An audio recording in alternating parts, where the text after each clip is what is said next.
Ginawa pa.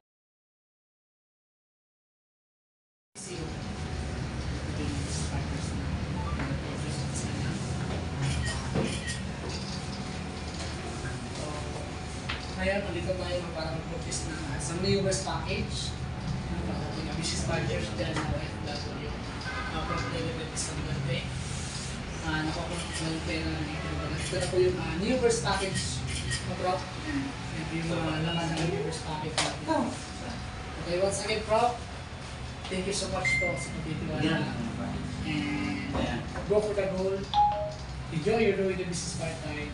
And happy business day.